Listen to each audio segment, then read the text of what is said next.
Baghmara celebrates World Food Day 2020 and FAO's 75th anniversary at District Agriculture Office premises on the theme Grow, Nourish, Sustain Together. The program was conducted by Shri B.R. Sangma, ADO Headquarters, Baghmara. Keynote on World Food Day was presented by Ms. Bidanchi Marak, Assistant Technology Manager, ATMA. Also speaking on the occasion, Shri P. Mawa, District Agriculture Officer, motivated the farmers for greater access to grow more nutritious food. In case of production and will continue to be essential part of the response to the COVID-19 pandemic, particularly for poor and vulnerable communities who are at the hardest hit by the pandemic and resulting in economic shock.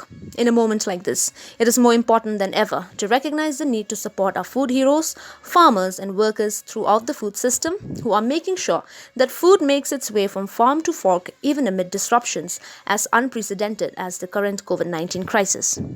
Among the progressive farmers, Shri Brejik San A. Sangma and Barmita D. Sangma also shared their experiences on farming and encouraged other farmers to grow more nutritious food and follow up innovative techniques. The program was concluded with vote of thanks by Mr. Ziko Hadi Armarak, Assistant Technology Manager, ATMA, and Rabi season seeds was also distributed to the farmers by District Agriculture Office.